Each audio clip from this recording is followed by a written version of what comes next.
everybody, my name's Georgia. I travel in this Ram ProMaster 2500 camper van that I built myself. His name is Vanosaur because I am obsessed with dinosaurs and have been since I was a child. And I travel with my dog Maggie, who is inside here hanging out on the bed. You'll get to meet her in a minute. But I built this van. It took me about 8 months.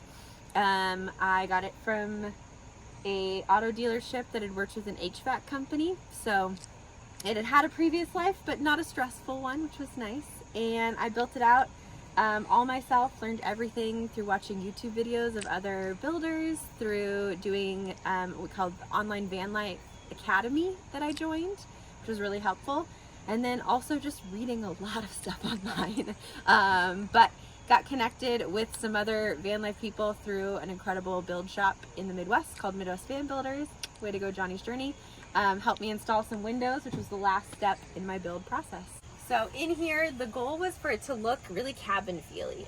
So I took boards from a friend of mine's old fence to do the ceiling and the walls. Wanted to keep it all very earthy, so I have cranberries and sage greens and a little bit of gray to kind of lighten it up a bit. But that was really the goal, was to make it feel like you're stepping into a cabin when you hop into the van. I kept the design very, very simple. So fixed bed over a huge storage area, which I'll show you in a bit. It's really, really wonderful.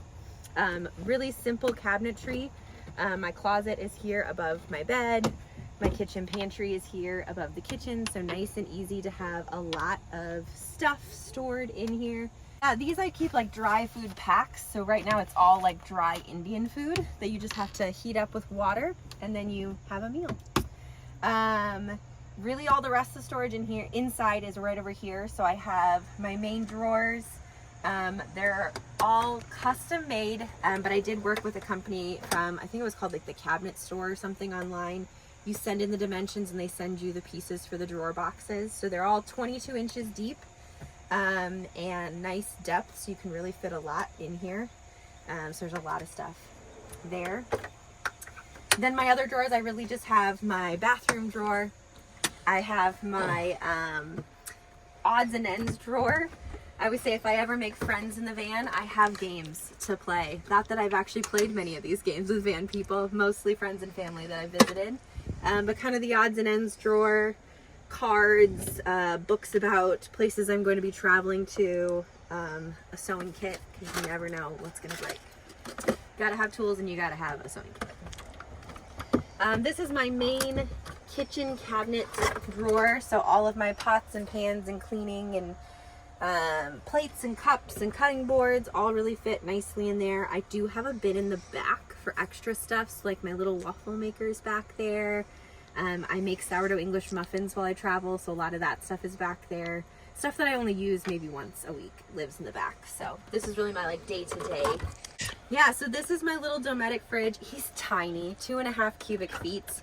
But it stores a lot, so you can actually fit so much in here. You got, you know, your milks, your sourdough starter, eggs, beverages, your, you know, minced garlic, butter, cucumbers, cheese, whatever it is you might need. Has a little freezer, yep.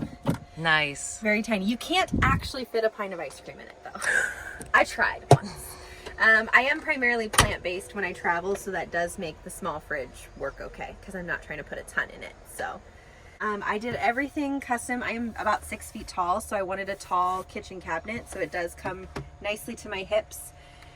And I got it as a actually damaged piece of butcher block, so I got it a little bit cheaper than it would have been. My one seat in the van, I always say you do everything that you need to sit to do right here. You go to the bathroom here, you work here, you eat here.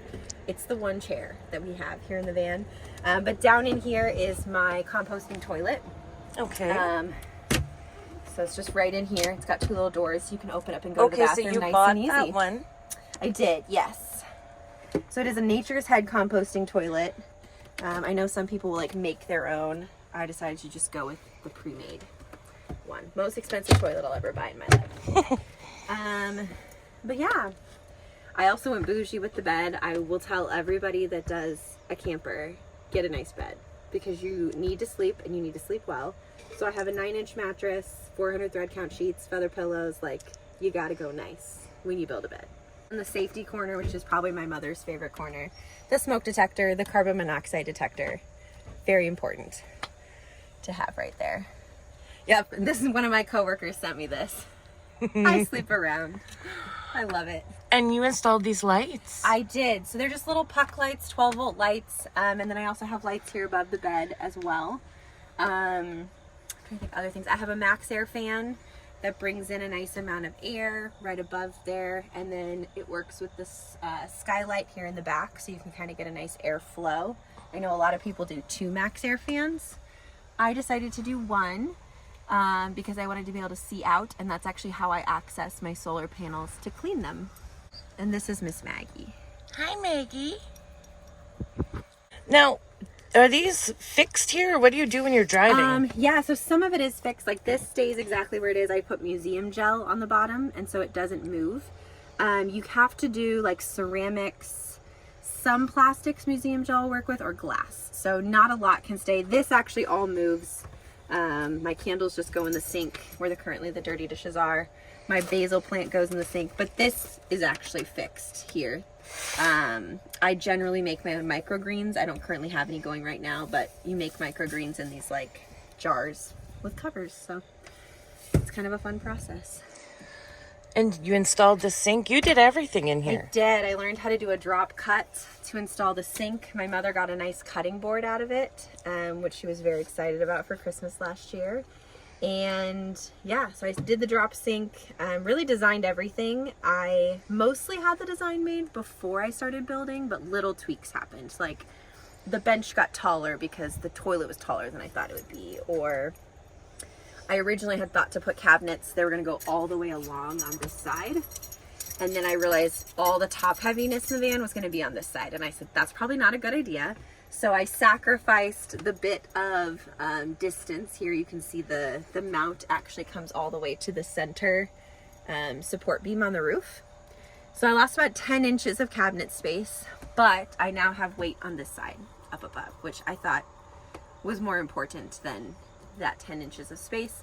I'm still tinkering with how to build like a little bookshelf or something off the end of each one of these, but I haven't figured out the design yet. You even have storage above the cab. Yes. So how tall is this van?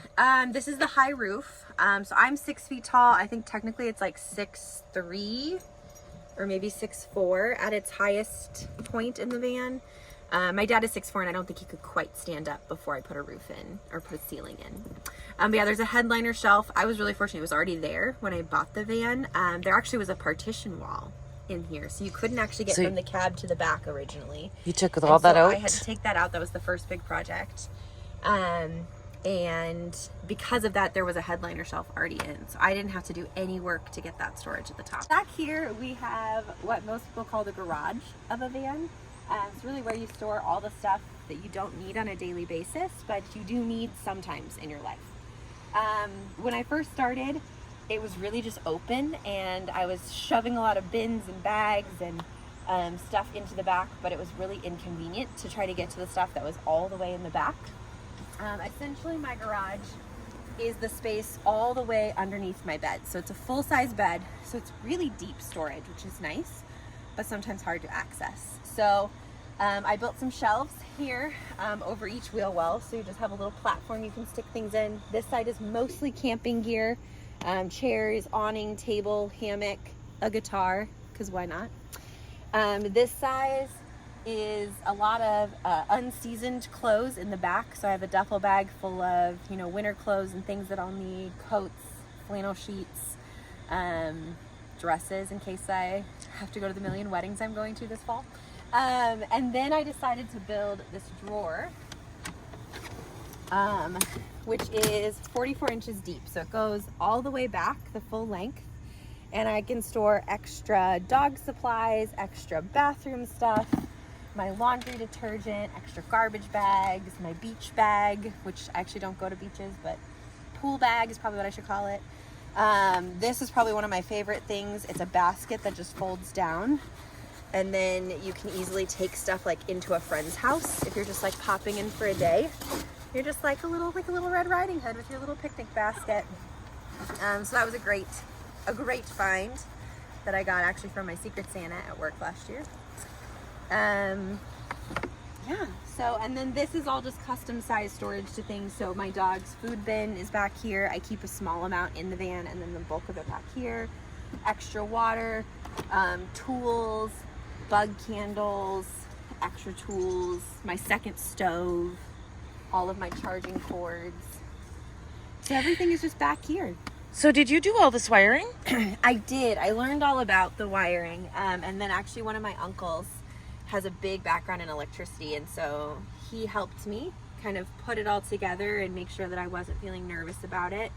So it runs from 200 watts of solar on the roof, run down through this Renogy charge controller, and then back into 200 amp hours of battery. So I have a pretty small electrical system. I may upgrade it at some point to maybe some bigger batteries.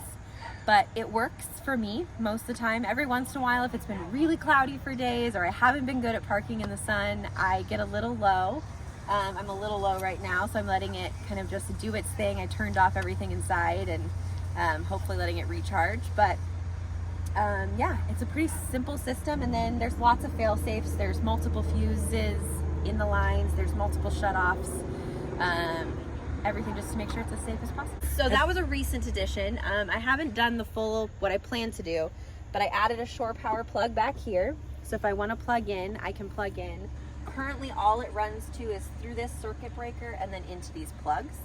And then I have an extension cord that I can plug in, that if I want to run my tea kettle or my little waffle maker, I can plug them in up front into that extension cord. Eventually, I do plan to put an inverter in so that I could actually charge my batteries off of shore power. But I haven't done that step yet because I just haven't wanted to spend the money on the inverter yet. There is a backup camera. I think it's like right. Nice. I've never had a backup camera until this van, and I did not know how much I was going to love it. But it had no windows when I first bought it, so you basically were relying on the backup camera and the side mirrors because you couldn't look through the back. And even now, the windows themselves are smaller and they don't stick that high above the bed. So, But you put this in? I did. Johnny with Midwest Fan Builds helped me put it in. So we put in both back windows and the side window. And it opens. It does. So Nice. not huge, but it lets Maggie get some fresh air, hang out.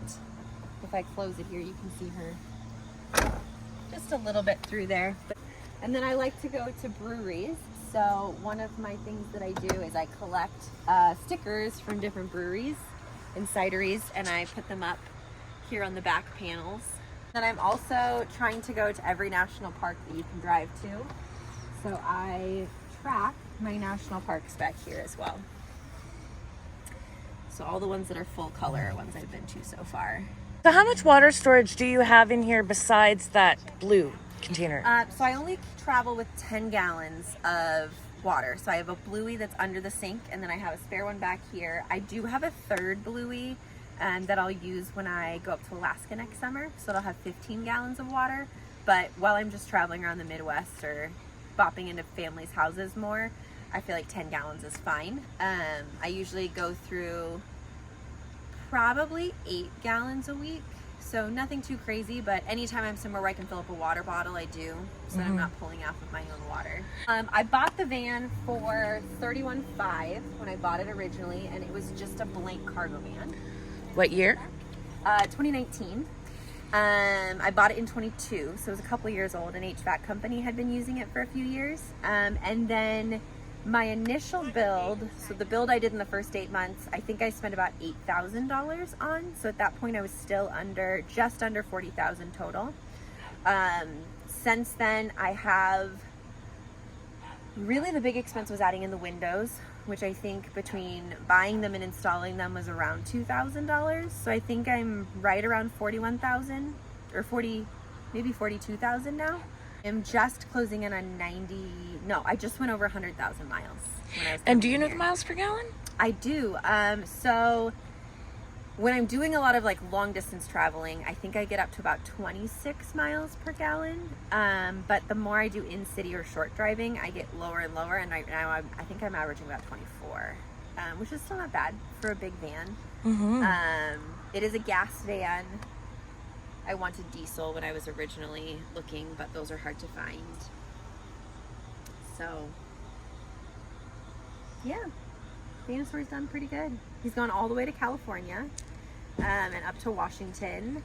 We did a lot of west so far. So we've done South Dakota, Minnesota, Colorado, a little bit of New Mexico and Arizona, some Texas. We did bop out to like Arkansas. We've done more Missouri. We're hoping to go east more in about a year, or I would call the East Midwest, Kentucky, Tennessee, Indiana, Illinois area.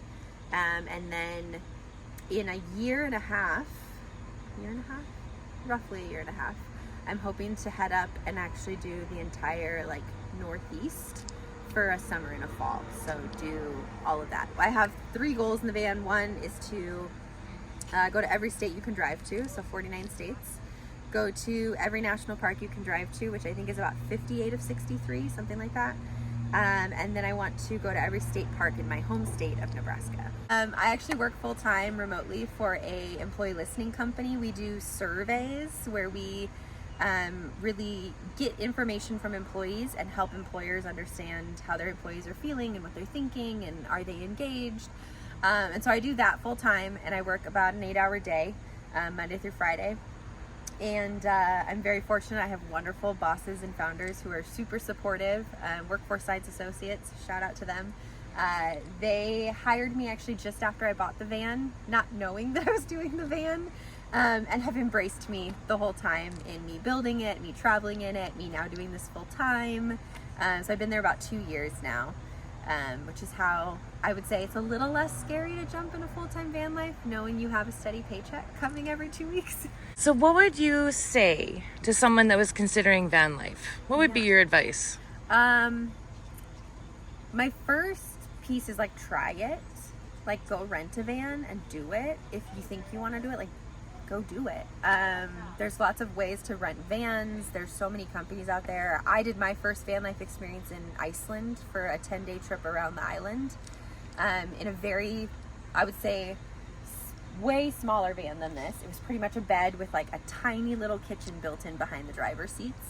But it was wonderful. I fell in love with it, and I really didn't do any other camper vanning since then. That was in 2017, and then I bought this in 22. But I grew up camping, so you gotta be okay being uncomfortable, because you're gonna be hot, you're gonna be cold, you're gonna not be able to shower, you're gonna have times where you just feel uncomfortable, and you gotta be okay with it. That's probably the number one requirement to be able to be a traveler like this.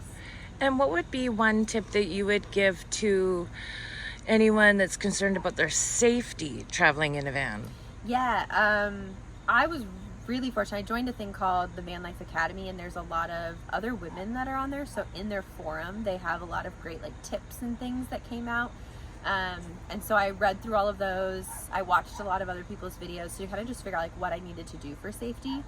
Some basic things. I mean, just speaking as a solo woman on the road, you're not outside after it gets dark unless you're with other people. So once it gets dark, go inside your van, put your window covers up, be safe. Always have your keys and your purse on you, no matter, even if you're just taking your dog on a walk, don't leave it around. Have someone be able to track your phone, a parent, a sibling, a best friend, so someone knows where you are at all times. And then never tell people where you are on social media. So I always post 5 to 6 days behind.